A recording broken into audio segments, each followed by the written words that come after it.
I feel like I'm watching the Squid Games of AI, and I feel like I'm watching adult kindergarten happening in the world stage. No. 2025 kicked off with a rough start. Market shifts, political turmoil, and an AI race that's accelerating faster than we can process. Coming up, one of the things we're seeing right at the moment is this class consciousness or class unconsciousness. A second one is the politics. The politics have become so global and so local and so frustrating and maddening and confusing and scary. Can I just add, though, that I also think these kids are delusional. We have to look at duality, so yes. Morality is an exception when you try and codify it. When you try to you're going to oppress people. When you codify messy morality, you will oppress people. Because we're complex. So that strategy of the ostrich head in the ground is probably not the thing to do right now. Yeah. But I also say the strategy of also just reading the newspaper headlines and thinking that tells you something about not just the world, but what's happening right in front of you. Because sometimes we do that. I really think that the times call absolutely for eyes wide open and beginning to see these patterns. So thank God for trend analysts who help us see these patterns. I mean, right-wing leadership is on the rise around the world. And it creates truth out of multiple lies, basically. So it takes it, so it becomes like a truth laundry machine, which is what we're doing with this prosthetic intelligence about the commoditization of the commons. So this is basically my way of framing really late stage capitalism, where we tried to price and market make everything with terrible unintended consequences. But there's this international consciousness of the real prospect of war, in the same way we used to talk about nuclear war, at some point. Huddle up, everybody. We're about to get started. Get yourself a cup of coffee and a notepad because we have a lot of wisdom drops in this episode. Get yourself ready. Go into the future with eyes wide open, joined by our guests Geci Karuri-Sebina and Bronwyn Williams. The future is ours to shape. If you want to join the Conscious Leaders movement, go to the following link, linktree/Carmen Murray. There you will find all the resources, activities, as well as the link to our podcast, the link to our YouTube channel, and then also all of the current activities that we are hosting, as well as access to our digital magazine. Thank you. And it's takeoff time. 2025 is turning out to be a very, very interesting year. I feel like I'm watching the Squid Games of AI, and I feel like I'm watching adult kindergarten happening in the world stage. But anyway, I thought, let me call in dear friend Bronwyn Williams, who is an economist and a futurist and works with the United Nations, and she's a researcher, a foresight specialist, and she has an understanding of the world that we're living in and where it's going. And then over here, a new friend of Conscious Lead, hers. Also with us today is Geci Karuri-Sebina, and she is the Associate Professor of Wits. She's also involved with the Millennium project, which is a futurist think tank. And then what else are you up to? What else are you doing? I do some work with the School of International Futures, which is a global, I guess it's a consultancy, but a very progressive, almost not-for-profit one. Oh, really? Those ones? Okay, getcha. Things you do for impact and things you do for money. They're two different things. Yeah, I think that model needs to change. So what I wanted to ask, what have you been up to? Oh, all sorts of things. I've just submitted last week the manuscript for my latest book, which is about, this is written in conjunction with a lady called Sharon Pierce, who comes out of the world of consulting, and we collaborated on basically a solutionist handbook for surviving this AI apocalypse, following on from what you were saying. Yes. In other words, how to add value and be valued by society, as so much of our value is being eroded or diminished or spoken down about as we give more and more prominence to decisions made by machines. So that's going to be my focus for a bit this year. And we're also very excited working at Flux that we've got a course that is going to hopefully eventually come out at Gibbs in second quarter this year. It's all about being a defensive business leader, right? And what we mean by that is, and I hope that's going to lead into our conversation here, that there's basically two types of leadership, always has been since the art of war. You've got the offensive and the defensive. And most of what we focus on in our MBA programs is offensive leadership, going out there, making your quota, doing your targets. But at the same time, you also have to have your defensive game in play, just like whether it's a sports game, whether it's a war, whether it's a battle, whatever it is. And this course is focusing on your defensive game, using a lot of the principles skills that we learn in academic foresight and, of course, in our practice as trend analysts to help prepare people to respond to external crises. And a lot of what we're going to discuss about what's going on in the world is not within our direct sphere of influence, but we do have to respond and react to 100. that. So those are kind of the things that I'm working on at the moment, but otherwise just business as usual, trying to help people understand the world so they can change it in a greater perspective. My professional troublemakers over here. And what have you been up to? Well, trying to develop an academic program, a new center at Wits, a School Yeah. of Digital Governance. And that's got to do with saying we, by and large, certainly in the public sector, but possibly also in the corporate sector, have leadership who are very unprepared for any of this. And, who could be prepared? The stuff's changing all the Yeah, time. You don't know 100. what's going on. So imagine being in a position of regulation or having to develop strategy in a context where you hardly understand the technology and you really don't understand what's going on with it.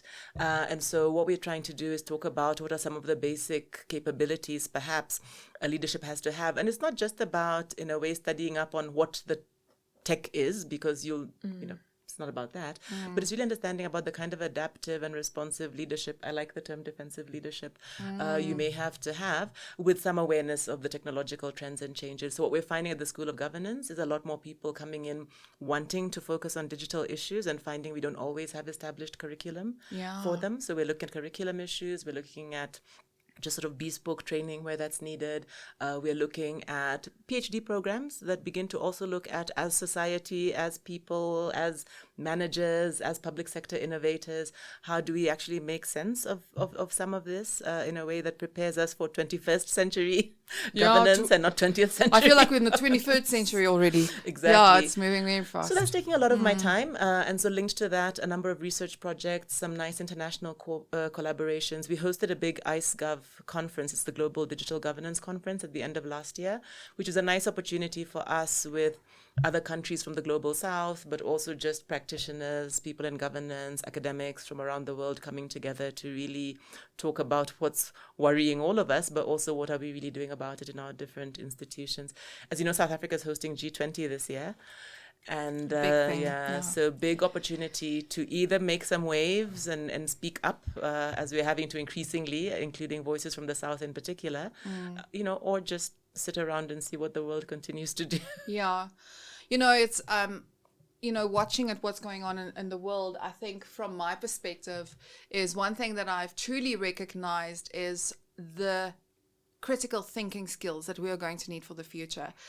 It is undeniable. It's not critical thinking skills is not just what you have inside of the boardroom and what you have to have in your job, but it's about even in the conversations that you have, even the news and the media that you're consuming, you need to start thinking about it through a lens of, critical thinking and drawing opinions and looking at opinions that are different to yours because, I started this WhatsApp group. I've invited Bron to it as well, where we are a bunch of women that just saw what happened in the beginning of this year.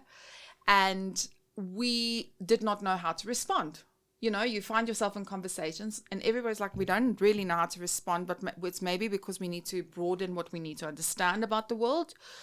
Or it is trying to be critical thinkers because you have to be a critical thinker and you shouldn't be scared to have an opinion, but you also need to be able to listen. And we've created this group, and the more I see what's going on in our group, I realize, critical thinking skills are so important, but also foresight intelligence. A lot of these things were writing on the wall. It was there, but we're so busy, and dumb is the new busy, or busy is the new dumb, sorry. Busy is the new dumb, and we're just always so busy that we're not paying attention to what's going on in the world. And this is the worst strategy that you can have, and not just to rely on everybody else to tell you what's going on in the world, but also to take initiative on your own and to learn and understand and make sense of it. What's your view on that? Absolutely. So that strategy of the ostrich head in the ground is probably not the thing to do right now. Yeah. But I also say the strategy of also just reading the newspaper headlines and thinking that tells you something about not just the world, but what's happening right in front of you, because sometimes we do that. I really think that the times call absolutely for eyes wide open and beginning to see these patterns. So thank God for trend analysts who help us see these patterns. right-wing leadership is on the rise around the world. Yeah. On the continent too. Yeah. And those signs are there, and I think making sense of what that means. Corporatization, for good or for bad, we can have that conversation, but that's also, definitely been on the rise. And the kind of polarization we see, and we see it not just broadly, but even I find more and more within communities. Yes. My daughter's high school, there are issues that the kids are being asked not to talk about because they're so polarizing, which I find concerning. And the fact that we don't find other ways to engage with each other. So absolutely. Yeah. I was just reading that Australia, their premier has banned talking about abortion in Parliament for the duration of his term. Right? Isn't that just incredible? He just said, you're not allowed to talk about it. It's making me so uncomfortable. There's so many things that are happening right now. I said to our community of conscious leaders, I said to them, what we really need to pay attention to here is our whole world has been indoctrinated through the culture of a certain country. And we are looking at a global stage that is showing us what they think of us as women and various things. And that to me is concerning, but also we need to start doing our due diligence as women because we control about 80% of the economy. We are the main decision makers. But what are we doing to do our due diligence? To understand who are we buying from, why are we buying from them, and I'm not doing this as this is just things that we need to start looking at. Like it takes three seconds for you to make a decision on terms and conditions, and you sign your life away and you're giving your power away. And we don't know all of these things. It's just everything is on autopilot. We've got to stop, assess, stabilize, and then start building the foundation again. But that's my opinion. I've called you in to give your opinions. So I think where I want to start with is maybe for us to start looking at what are the 5 trends that you think that we need to start focusing on and really, really take out our binoculars and have a deep look and to see what's happening here. Because I think we also need to be aware of myopia leadership, and which is one of the deadliest sins of leadership. So perhaps you can start with the 5 trends that you're seeing. You start with the one who's not the trend analyst. Fantastic. No, happy to do it. But if I can just pick up on your last point, I really think it's important that sort of autopilot you're talking about, I think is part of the thing. There's a common sense that we really have to break with. There's a disruption really needed there. And especially as consumers, as just regular people, I think that's not so easy to do because there are ways we haven't had to think about things before. There are ways that, also things that we thought were normal. Like it's normal to just buy what's in the store. It's normal just to buy at the stores that are there. It's normal to use whatever technology gets loaded onto your computer. It's normal to use whatever features are on the latest phone.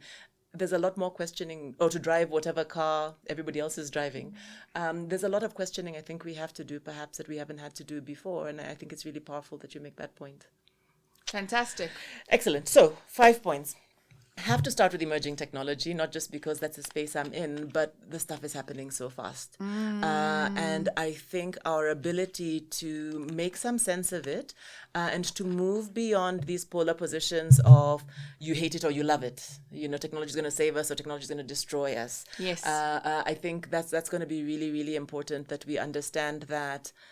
In my personal view, it's silly not to use it. It's there. So people often ask me as a professor or as a parent of a teenager, do you advise your child not to use, Chat GPT or whatever the latest is? I say, absolutely not. Why would I advise anybody not to use it? I think you should use technology. It makes your life easier. The question is, what is it making easier? What are you using it for? How are you engaging yourself? And so making sense of what I call the socio-technical, how we evolve in relation to the technology, and that kind of maturity and that kind of attention, really, really important. I think we're going to see a lot more changing in the tech space, a lot more unintelligible to many of us, but trying to figure out how we move with that, I think is a really important one that we absolutely have to watch for. A second one is the politics. The politics have become so global and so local and so frustrating and maddening and confusing and scary. And I think we've got to look at that one, because what's coming with it is a level of, we've mentioned polarization, but also violence. I think of violence we'd forgotten. I don't know if we've been this violent since the Cold War, in the sense of always feeling like we might actually be on the brink of war. I'm hearing people talk about war. Yeah. And there's been war in many places for a long time. Some of it has never stopped. We've seen what's happening in the DRC. We've seen what's happening in the Sudan, in the Middle East, in Gaza. I mean, so there's been war. But there's this international consciousness of the real prospect of war, in the same way we used to talk about nuclear war, at some point. And so I think that's really worrying, and I think that's something to definitely watch for and make sense of. Alongside that, however, is what I see as a surge, and probably it's got to do with the demographics, of young people who have a very different politic at the same time. Maybe not very directional or not as stuck in the isms, but very conscious, very aware, which links to another trend, of course, which is climate. And I think that's one of the things that has people very conscious. But so it's a weird thing. On the one hand, I think we are polarized and warring. On the other hand, I think there's a level of consciousness we haven't seen in a long time. Maybe not very well directioned, but it's there. And we've got lots of, in our continent, lots of young people who I think are thinking. And asking questions, and I think that's wonderful. And maybe linked to that is civic tech. It's a space I'm in and I think a lot about. But, while we've got this big tech, big corporatized tech, big sort of up there tech, we've also got a lot of people using and hacking tech. Hacking used to sound like a bad thing, like it was some disruptive anarchist thing to do, but we're seeing so much in the developmental space, and it's the social enterprises, it's the civic techers. A lot of it has business models we can't even understand, if any business model at all. So you're talking about, is it white hat hackers or white hackers? Is that what they are called? Absolutely. And there's such a rise of that, including on the continent, and I think it's low res, people aren't paying attention to it. I find a lot of hope in that. Duality. Bron, great points. I can't wait to explore that further. Okay, well, trends, of course, depend on the zone we're looking at, but I'll stick to our niche thing where we try to look at the state we're in, kind of looking now into sort of 5 minutes to 5 years in the future. So we'll kind of stick with that range rather than growing super massive. One of the things we're seeing right at the moment is this class consciousness or class unconsciousness. This is sort of global consciousness against both equality and around entitlement. So we see everything from, of course, eat the rich movements, which there's too many to mention there. But we also see in response, which could be kind of a sub-trend, this whole rise of amorality in the face of inequality. And here we kind of see the rise of middle-class shoplifters who think that it's morally okay to steal plums and cheese or olive oil because the retailers they're stealing from are rich. What? We know that 4 out of 10 Gen Zs, that's people 18 to 30, think it's okay to commit fraud as long as it's against a business. We also see in the latest Alderman report that, again, 4 out of 10 people worldwide think it's okay to break the law, to break rules, if it furthers your own interests. So we've got class resentment, which feeds into the other trend of this breakdown in law and order. I guess she's spoken about conflict, but the data is showing we have more people at hot war at the moment than we have since World War II. But at the same time, that's just war. At the same time, there are still multiples more people who are killed through non-war related violence, mainly in the global south, in South America and in sub-Saharan Africa, right? So that present threat of violence is absolutely there, but it feeds into this breakdown of law and order as systems are seen to be illegitimate because they're not giving people what they want or what they feel is theirs and their right and their entitlement to. So I think those are 2 really interesting trends that we have to kind of grapple with because they're an undercurrents of a lot of the other grievances that we see in society where we see the sort of state of nature reverting to the mean. And then I've also been speaking lately, and as I kind of always have, about the commoditization of the commons. So this is basically my way of framing really late stage capitalism, where we try to price and one market make everything, with terrible unintended consequences. So markets are good for allocating scarce resources, but they're very bad when we start to turn them into allocating abundant resources or pricing the sacred as well as the profane. So we see everything from young women thinking it's totally okay to compete with how many men they can copulate with on camera for cash. That's like the most extreme variance of this is now normalized. It's like women get to choose. It's all consensual, but it's consensual, but it's at the same time so degrading of the human experience, trying to, get us down to numbers. And we see other very well-intended movements also in this commercialization or commoditization of the commons that start out with good intentions but have very perverse outcomes. So carbon markets are one of those. This is a market for bad. It's not a market for goods. And what it effectively becomes is permission to keep on doing business as usual. In other words, the richest can pay to harm the environment, but the poor can't, right? Yeah. So carbon credits are very similar to that. It's this commercializing and commoditizing and pricing the natural environment and the human experience. So leaving nothing out of the market. Like people malign Adam Smith, as the founder of capitalism, but he was very clear in his foundational works that there are things that shouldn't be priced and things that should. Like his whole book was the theory of moral sentiments, and there was things that should remain outside of the commercial realm. But what we've seen with late stage capitalism is that we are commoditizing everything. We're commoditizing care. We're trying to price a mother's love for a child and say that if it's not being priced, that's an ill, right? But it's really the ill is that we think that we can price and commercialize everything. And what that does, it strips morality out of the world and tries to replace it with rationalism, which is really interesting because you've seen a breakdown of that with extreme utilitarian or effective altruism movements, all of which come from good intentions but end up trying to price the impriceable. And that, of course, hollows out so much of our experience. And that makes us very vulnerable against the next trend, which is this trend of artificial or prosthetic, as I'm calling it, intelligence. Again, a topic that comes through in our book. And this is using artificial intelligence to outsource our decision making. And that again sort of flattens the nuances and our intuition, and takes that away and replaces that with rational code. So it takes gray areas and tries to make them black and white, and it creates truth out of multiple lies, basically. So it takes it, so it becomes like a truth laundry machine, which is what we're doing with this prosthetic intelligence when we trust a data output more than we trust ourselves, when we outsource our critical thinking to something else, something or someone else.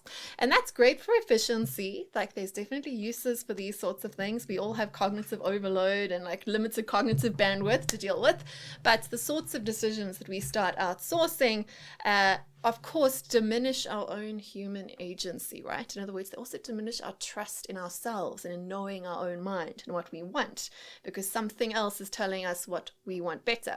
The extremes there are the likes of like dating sites that will take your DNA and tell you who you should be mating with, much like a contemporary version of a matchmaker, right? That tells you what you need and tells you to ignore your heart and go with the data because this man's DNA is going to give you better offspring, right? Like we've determined that. Oh my gosh, it's like eugenetics, isn't it? Right? So it's like it's a very utilitarian way of looking at the world, which has efficiencies, but of course we lose a lot of the human nuance, which gets quite philosophical and quite kind of quickly when we start to look at those kind of things. And then I suppose if we're looking at a kind of last trend here, we can kind of sum up a lot of this stuff as to a general sense of zero-sum thinking, which kind of ties a lot of these things together. We see that in nationalization of political policy, trade policies, all that sort of thing. But we also see that again in terms of how people are approaching their work life, how people are approaching jobs, and again, how people are approaching their dating lives as to be purely transactional rather than empathy-based, right? There's two types of relationships that are based on keeping ledgers, literal or figurative, that I've done so much for you, you've got to do so much for me in exchange, otherwise you're not a worthy relationship for me. We see people cutting off their families, cutting off friendships where they feel like they pay for too many lunches compared to the friend. But then of course you've got the other sorts of relationships that are based not on reciprocity but based on trust and based on empathy and based on the idea that sometimes people need more, like this is when are you really a friend if you're not there for someone who has less than you and constantly needs more than you, right? So that sort of zero-sum thinking is resulting in us becoming very lonely at a personal level and very isolated at a political level, which of course reduces a lot of the, as economists would put it, kind of like the welfare in the economy, right? So it reduces that social welfare. So selfishness is very similar to the conversations around growth versus degrowth and those misunderstandings of what growth really is. You know, this idea that growth is based on reciprocity, it's based on change, it's based on care too. It's based on how nature works. Nature is a growth-based system, but we have sort of conflated those words with seeing growth as a zero-sum game, which is actually not growth. That's very unsustainable, right? So, of course, finding sort of middle grounds in that is going to be our next challenge, and to get past that going forward, to understanding that there's kind of no growth without sustainability, and no sustainability either without growth. If we see growth as change and development and progress, as opposed to seeing growth as sort of rapiest late-stage capitalism, which I've spoken about now. So those are some of the trends we're seeing that we're going to have to deal with. Yeah. I mean, like, just listening to this is a lot. This is a lot to take, and it's only the tip of the iceberg because we don't have a whole day to sit here. But I mean, like, I'm just thinking also about the corporate unrest that we're going to start seeing. Yeah. Also from an institutional base. In 18 months, we've got our elections. Something that's very interesting to me, just based on what you just mentioned, was I did a project for one of my clients. So we do ethnography. So just to explain ethnography very quickly to you, it's basically human insights research, and we just look at, or human interest research, and we just look at how people behave, and we almost follow every breadcrumb, and we can go through probably 250,000 messages in a couple of hours and just like try and intersect and see how the dots connect and then start our process. And what I have found is every time when we do these things, we cannot rely on AI because you can't, like, the sentiments are picked up incorrectly. So you have to go and change the sentiment because it doesn't understand the sentiment behind the language and the context around how a certain sentence was used, especially from an African perspective. The amount of work that takes to fix that, to actually get the trajectory. You can't just go on what you see and like on, big data. So what is interesting to me is that critical thinking and that intuition, because you can't get the road if you don't have the intuition aligned with the data and what you're analyzing. And, I've tested it where I just rely on AI and I get it like so wrong. And then if I actually go through it manually, this is where I have all of the hot spots and I can actually see where I'm going. And it's interesting to me also, based on both of the, it's scary, some of the trends that you are mentioning. But I think what we also need to come back to is there's a lot of questions around, and I think having futurists in the room can really help, is to understand, what does all this mean for us? Like, I'm hearing this, I'm hearing that, wonderful, but how do I apply it in my life? What do I need to do, or how do I apply it in work? But also, how do I apply it to my community? How do I apply it to my family? What does this mean for the economy? What does it mean for my future in my work? I mean, people are so confused out there. The biggest conversation that's coming up in conscious leaders at the moment is, what do I tell my children? What do I teach my children? I don't know. I don't even have the answers. So I think if we can maybe just take that and just paint different scenarios of what this could mean on a personal level and before, not just on a business level. I think one of the most helpful things that I've ever heard in this regard, like what should I do, was from Riel Miller, who was the former head of foresight at UNESCO. And Riel talks a lot about humility. And he talks about how our humility allows other people to be humble too. And I think that's one of the most important things we can teach our children. I grew up at a time when you thought your parents knew everything and you kind of expected them to know everything. They could tell me what to study in school. They could tell me what job I should take. They could tell me everything, and they could read my life path. Well, they couldn't actually, but the world made me think that's how things worked. And maybe that's a very industrial era kind of logic, right? And now the truth is you really don't know. Yeah. And I think there's something empowering for us, humbling, but empowering. And I think there's something empowering for our kids in realizing that actually there isn't a path here. It's not all carved out. So it's not just doctor, lawyer, engineer. It's not White House and a picket fence. It's not, high school, college, job, kids' retirement. These paths don't make sense anymore, and they're not the only paths anymore. And I think the sooner we get on top of a number of truths, and I can go into a number of other truths, including truths from governments, truth from companies, truth from, but just in families, I think truth is so important. And I think that humbling opens up a lot of space. My kid's just gone to college, dropped her off last week. Thank you. And, it's interesting. I'm almost having to convince her that I just want her to learn something, learn anything, and have fun with it. I told her, if the subject doesn't make sense to you, not just because it's difficult, because it's not about running away from things because they're difficult, but if you really aren't learning anything, change it. Yeah. Now, my parents would never, we were told to stick in there and, stick it out. Persevere. Exactly, because that's what you were learning how to do. I don't think that way about the world anymore, and I don't think I want to raise my kids to. Fascinating. Yeah, I think that's one of the things we can teach our children is that their value is not the parts of themselves that can be quantified. Because anything that can be quantified can get commodified, can get digitized, and can be effectively sort of diminished in value, which is very different to the way we used to think about it. But we so tie up our value in terms of the marks we get when we're children, how much money we have when we're older. We don't understand those marks are very arbitrary measures of intelligence, if they even are that, and it's not really valuable going forward. At the same time, how much money you have is also entirely made up, because if some people can make up money just by switching numbers on a screen, other people have to work for it, the amount of money you have is clearly not an indication of your value. So if children can understand the subtlety that their market price is not their worth or value, they're already set up to understand a lot behind the curtain of the way that our world works, right? And that really those things that we dismiss as being valueless because they cannot be valued or priced are actually the most important things, right? And we tend to see it as the other way around. Coming back to those ideas of not everything can or should be marketized. There's a lot of things that shouldn't, and they're trying to do that. And we're trying to do that constantly. We're constantly trying to price and marketize absolutely everything. It's what we're trying to do with our social value by trying to turn social media likes into fungible value, like we tried to do with NFTs. We're trying to just value and price everything. But as soon as we try to do that, you actually end up underpricing all those things. Like, again, the women's worth is such a classic one. Like all these economists pushing to sort of value care work in the home. It's an absolutely nonsense idea, because if you do value that, you're going to diminish women's value and you're going to make women less valuable to society. Why? Because how do you value these things in economic terms? You value them in terms of their exchange value. You value them in terms of the price of the nanny, or the price of the au pair, or the price of the cleaning lady that would otherwise do those tasks, all of which are not very well paid jobs.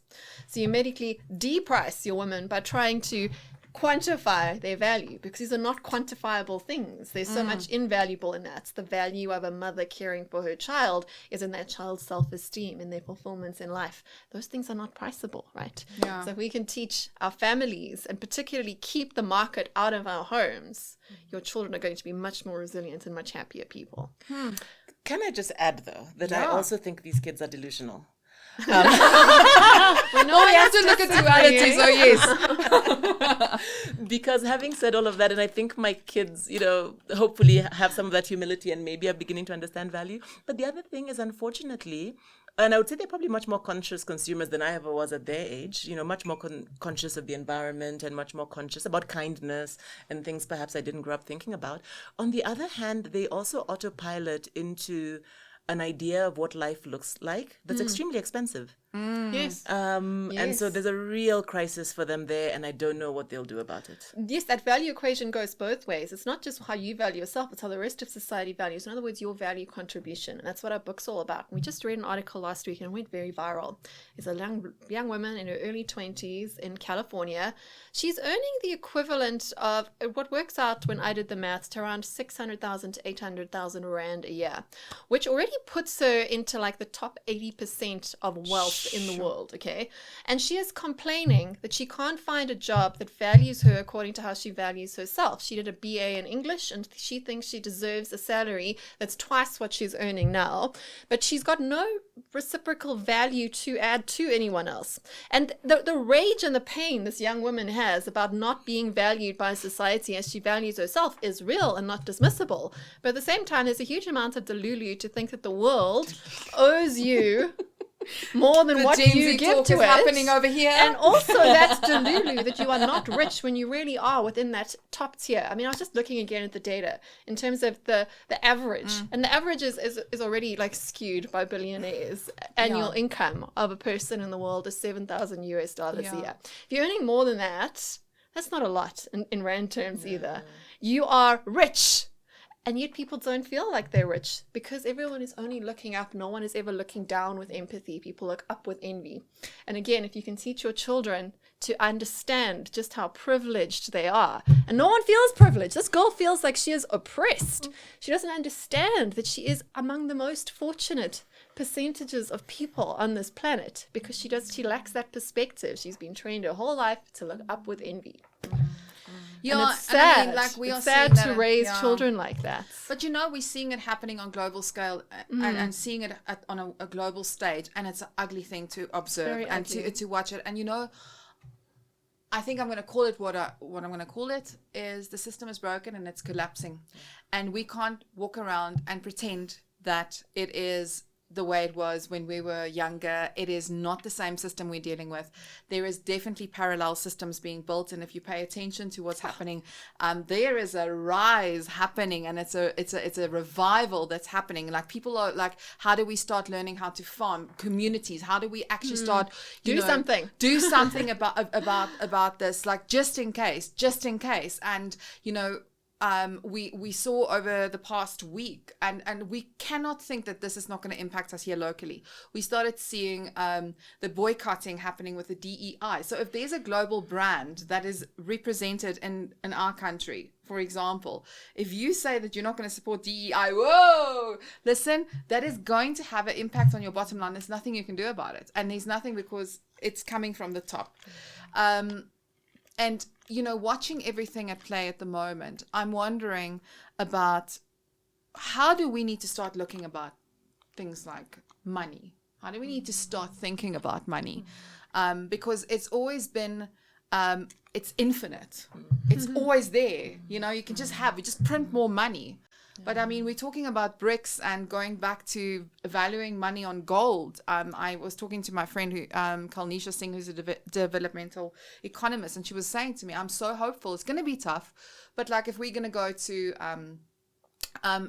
valuing our money on gold, that could be so impactful for us, going back to where it is, because America can just print money as they need things, and it's about money. That's how they just value people on money. So obviously we all look at ourselves and go, okay, so if I don't have the titles, if I don't have the hierarchy, if I don't have the money, and this is a very masculine system, and this is why, and I'm sorry I'm ranting now, but I really want to get this message across amongst women that I respect, is I believe that if you look at an old think system is all about the hierarchy. It doesn't understand interconnectedness. It doesn't understand relationships. And this is why I think women are so powerful in this time, is because they understand interconnectedness. They're all about relationships. They're multifaceted. They're not about the titles. However, within the system that we're operating in, we need to fit in. And we need to fix that, because women are not fire hoses, they are fire sprinklers. They are not spotlights, they are floodlights. Their impact, and we as marketers have never, ever been able to understand by word of mouth, or even get an intricate insight into how it all happens. I'm getting a huge insight into conscious leaders. Like, listen, reaching 5,000 women, you impacted 15,000, but you also impacted 800,000 worth of educational hours in 1 year. This is the kind of impact you have with women, and I feel like we're missing the point around women in leadership and bringing them back into the right conversations. And I think also education, I might get into trouble here. But I also think that education has become very snobbery. And I feel like we all can learn from education, but also the problem with the education within Africa is because we haven't given people access to everything, but now we've got AI. So why does it need to be so complicated? So that's me ranting. What's your view? Agree. I mean, by the way, I fully agree with you on the point about education. I think it's one of many institutions that have passed their sell-by dates in the way that it's structured, because it's extremely hierarchical. It's very much about preserving itself. It's very much about status and exclusion, not about inclusion and enrichment. I think we've ignored many types of learning, if learning was actually what we were primarily concerned with. I think the fact that Africa hasn't been able to really focus on evolving more appropriate education systems at all levels, and I'm beginning to hear people now talk about it even at ECD level. We've been at it in terms of trying to, outcomes-based education at a sort of general education level. Our universities, I think, are severely outdated, and I think are trying to fix themselves in place, but it's very difficult. And this is not an African problem. I think globally, these conversations have been had. So I think there is something about outdated institutions that need to rethink themselves, need to reinvent themselves. UNESCO, for a number of years, tried to do this whole program around transforming or reinventing education. I don't know how far they've gotten. And then, you always have those bits that talk about, whether it's decolonizing it or reframing it. But I think it's a much bigger question, very much in the way that you've raised it, that, it depends on what you want to get out of a space. If I had to give a single response to everything you just said, and I think Bronwyn has very usefully raised the point about value.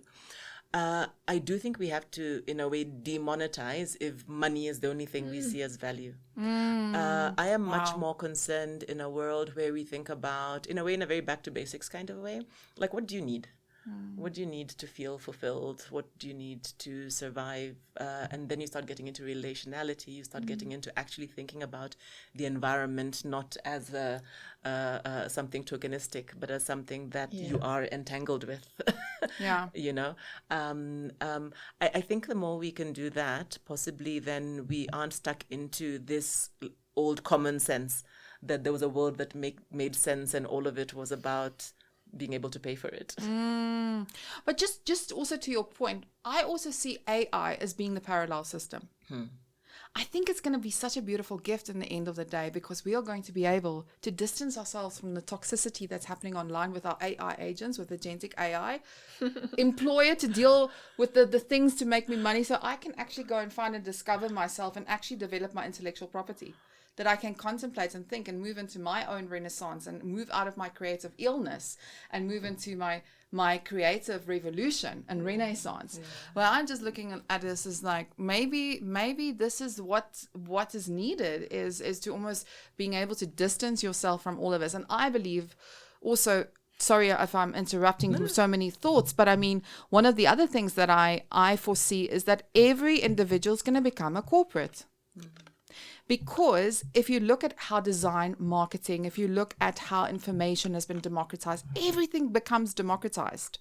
And now all you have to do is you just have your intellectual property, hire 10 agents. I've already had discussions about how to employ and how to set them up. It's revolutionary. So all you have to do is have 10 AI agents. You just have to approve, but you get the AI agents to do the tasks that you don't want to do, and you do the visionary work. Me.inc. And it's like actually an established idea, and I think one could do that. But I also think there's a lot more to the relationality, and I wonder at what stage would you get bored out of that arrangement as well. That's very, very true. Because the one risk that did come up is you're going to feel eventually that you want to hand over your whole self and say, be me, clone me, do me, just be me, the AI of me, just do everything. And when you disconnect to that level, what is the risk involved with that? Bron. And what's the end game there? If everyone has this going on, that's basically our financial system already, where they've been using agentic bots to effectively price our markets for decades now, right? And all that happens is that value gets pooled, it doesn't get distributed, it doesn't get created. You're talking about shuffling value, not creating value, right? Yeah. Like, and you talk about copyrights. The US has just tried to pass legislation that says that your prompts are now copyrightable by you, but that's absolute nonsense. So now you've got copyright over copyrights over copyrights, and think about all the wasted resources defending that in courts and how little value is going to be created through that, right? So you talk about owning your agent. How can you own an agent that's developed on a third-party platform that's using other people's work to create value for you? And what right do you have over that? As South Africans, we should be ahead of this conversation. We understand that there is no individual right to anything, even if we don't want to talk about it. That's the uncomfortable truth. You scratch under these conversations. How can you justify rights over a communal birthright, right? Oh, but our whole economy is based on this, and we think now we think we're going to solve that problem by layering it into our virtualized, abstracted world. What's really going to happen? I mean, it's not like we haven't played this game before. We know exactly how this game works. We forget that we've seen this movie before. Yeah, we've seen this movie before. There's nothing new here under the sun. We just find ways to do it faster. Yes, and I love Africa. Coming out of a mobile marketing background, I always loved seeing how innovative Africa is. Like they know how to solve African problems, and companies have to keep up with it. This is what I love about it. But I also think, over the weekend I had such an old giggle when I saw a post when Eskom wants to charge if you have solar panels installed. Like there's a fee, I don't know. The feed and the tariffs. fee that you have and tariffs that you have to pay. Listen, it's a tariff era, isn't it? And the interviewer went, "Do you own the sun now?" And she said no. So. Oh, it was very, very funny. But yeah, I think the big things is that, what I'm taking away from you is that we have to go into this world with eyes wide open. I think that we need to interrogate things from a political level, from an economical level. I think that we really need to pay attention to the anarchy, the lawlessness that is happening. I mean, that one is a little bit concerning. Yeah, well, this is what happens when you try and replace morality with law, which is effectively a piece of code. Like the legal system is a piece of code. We try to replace morality, right and wrong, with a list of things that are right and wrong, right? Yeah. And it becomes increasingly hard to justify why any rules exist in that sort of world, right? Again, this is when we try and flatten our complex societal lived human experience with code, and it's the hubris of man. This is like Tower of Babel stuff, right? Yeah. Where we try to tame society into code. We try to tame our brain into an agent, like you're saying. Oh, I can just let it do it, right? Oh, really? Can you? Is that all of you, or is that just only the parts that you're able to articulate? Yeah. What about all parts that you're not allowed to articulate? You're not able to, right? So we try and we replace messy reality with simplified, but also flattened, structured, restricted visions, and we try to build upon that. So our society, our rules. And the fact that they're also quite elitist. So I think when people worry about failures of rule of law, what they sometimes ignore is, where do these rules come from? And these are rules that aren't good for everybody, and were not created by everybody for everybody. And that's true in almost every part of the world. Now, that's problematic, because when you talk about eat the rich, or, some of these things, I saw another one the other day saying, you didn't see anything. If you see anybody steal something that's a basic need, you didn't see anything. And I think it's an interesting thing, because I wondered, how would, if I saw it, if I did see actually somebody take a loaf of bread in the store, would I feel compelled to say anything? Now, there's an autopilot part of me that would. But what if they were taking a bottle of Moet? Well, you know what I'm saying, right? It depends on whether I know them or not. Right? because that's the whole point. Law and order tries to make things black and white. This is the thing. When everything is an exception. Everything morality is an exception. When you try and codify it. When you try to you're going to oppress people. When you codify messy morality you will oppress people. Because we're complex. Because Yeah. we're complex, Yeah. but also I think that elite consensus that more or less has framed that common sense that people yearn for, I think we've got to understand, and obviously we talk about scenarios in the space of futures. There's an old scenario, the gilded cage, and I think that's the only place it can lead. It can only lead to a place where those for whom those laws and systems work can continue trying to preserve them, can codify Yes. them, can arrest everybody who doesn't do it. But it's going to be a smaller and smaller group of you, and I think that's what people have to worry about. Margaret Atwood's book on freedom, it's actually an essay, but they've published it as a tiny little book. It's a great read there. Oh, yeah, we shall put Non-fiction. it that you can Yeah, read. if you're in a reading mood. It's a short read, but it's a non-fiction work, yeah. Yeah, I like nonfiction. I'm starting to get into it. But like listening to all of this, there's so much to think and to almost take and consolidate like all of this and where we're moving. I think one of the lessons that I've learned over the past few years is the importance of duality and the importance of knowing that the duality gives you the wisdom. It's in the gray area where the wisdom is, because I think we're in a society where everything must be right or it must be wrong. I don't know if I should mention this, but I mean, like over the yesterday, I decided to just do an online sermon of a church that I used to go to, and the DEI conversation came up, and that God chooses right or wrong. And that conversation was alluding to the whole DEI, and I couldn't watch it, because for me, what is this conversation? This conversation is going from institution to religion. What is the divisiveness that it's causing? And now we have a machine that is exactly doing the same thing.